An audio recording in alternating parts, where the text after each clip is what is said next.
Hello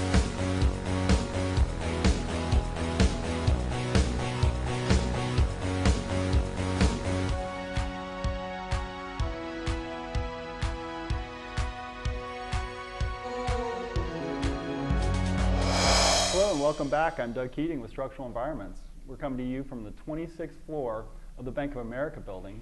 And with me today I've got Michala Monroe of M. Monroe Design. Thank you for having us to your space. Welcome. Thank you for coming.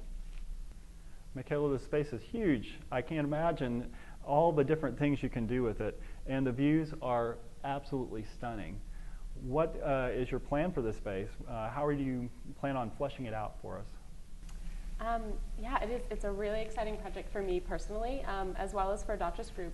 They're a really young company, and they this will be sort of their headquarters, their like huge flagship. You know, this will be the space where when Dotchess Group throws a party, like this is where it is.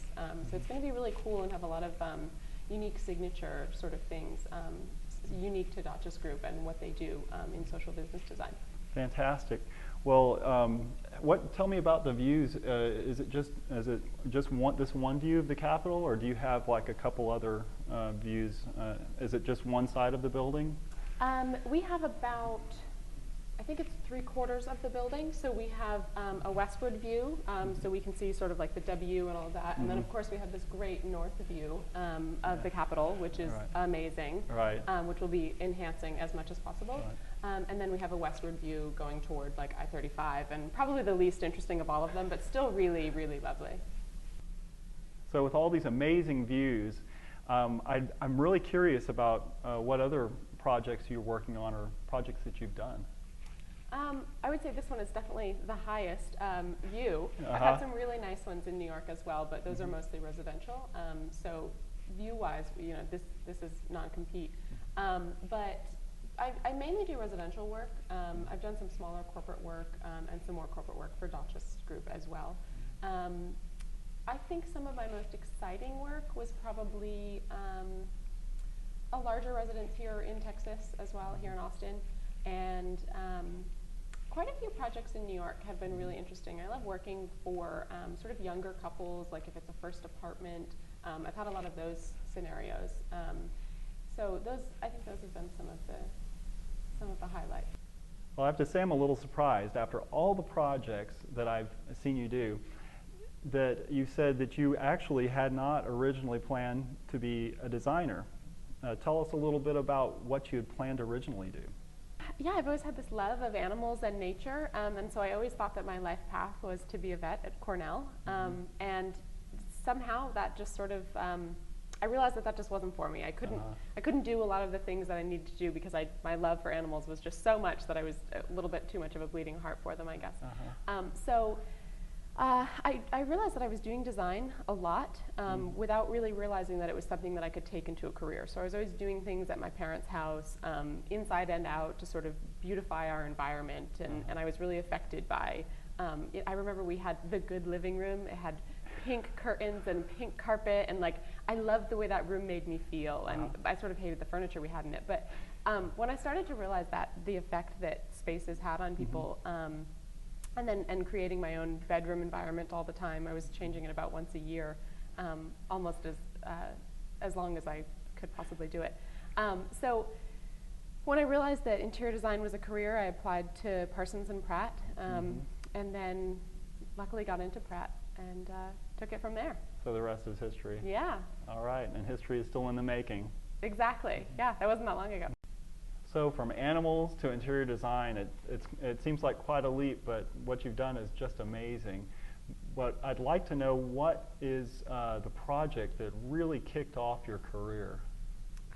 You know, just on a side note, it's really funny that that it was animals to design, and now I sort of revert back to that too. There's as much as possible, I love to photograph clients' dogs or cats or whatever in a space. Oh, fantastic! It's, really funny connection. But anyway, my career started earlier than I expected. Actually, I was a junior in college, and my brother was working for a company called Skip Hop that makes really great baby products, and he does graphic design for them. And I had helped out on a photo shoot and met his bosses and stuff, and they referred me to a friend of theirs who I went and did his Tribeca apartment, and 5 years later, here we are, doing his new penthouse office space. So I would say that that was the main kickoff point. But from there, like the reason that it sort of snowballed after that was all just referral based. So from that initial client, luckily I pulled that off when I was still in college. I'm not really sure how that happened, but and that led to others. So. Right, powerful work does speak volumes. Yeah. Well, we all love a challenging project. So now, with all these projects under your belt, though, my question is, what lies ahead for you? You're young, you're talented. There's a lot to choose from now. Ideally, I would like to continue with my residential work. That's always really fun for me.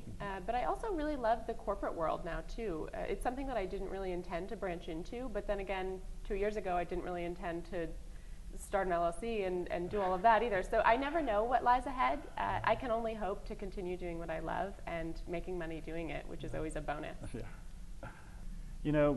I know that interior design is very critical, and any design field really is.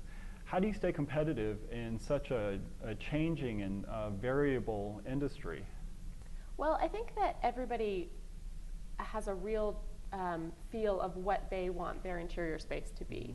When you think about someone's home, you think, they can pick a sofa on their own, they can pick some pillows that they think are really lovely, and everybody can sort of do those things. But what a designer brings to the table as opposed to a decorator is we're trained to do more interior architecture. So we can move walls, we can spec floor materials and sort of do a lot of project management and things that decorators aren't really trained to do. They don't even need to go to school. You can just go say, like, I'm going to decorate that apartment. I could call myself a decorator. Nobody's going to stop you. But they should stop me. Right. But in order to LLC my company as an interior design company and all of that, I had to go to school and get a BFA in interior design. And so there's, I don't know how much of a legal thing it is, but if I wanted to start signing off on architectural drawings, like the construction drawings that I do, right now I have an architect that signs off on those sort of things because they're licensed to do that. There's a lot of permits and insurance and things involved. Certainly. But when a client hires me, part of the bonus is that they get trade-only stuff. So if you search online, you're like, okay, I really want a blue chair. And you can Google as much as you want, and you can ask friends, and you can get a good idea of a blue chair. But a designer sort of has this library in their head of, chairs are part of my life. So I can instantly think of 50 blue chairs that I love. And a lot of those are trade only, and so to even be able to have access to those and purchase them at all, you need to have a designer. Well, Michala, you've got such an amazing array of projects, a bright future. You're young, you've got so much ahead. We're looking forward to seeing what you've done and what you do with the space. Maybe we'll come back and see the after. Yeah, I'm hoping it's only another few months, but you never know with permitting and this is a corporate building. You never know what you're going to get, but we're really hoping for fall. And I'm really excited to see it too. I mean, I have a vision in my head, but to really execute the project and have it done and for people to see it in person is a really exciting thing for me. So I would love for you all to come back and get that sort of drastic before and after. I mean, it's raw right now, and if you guys come back, it'll just be done. Well, we'll be here and ready for that glass of wine. Great, thanks so much. Okay, until next time, I'm Doug Keating with Structural Environments, and we thank you, Michala, for joining us. Thank you.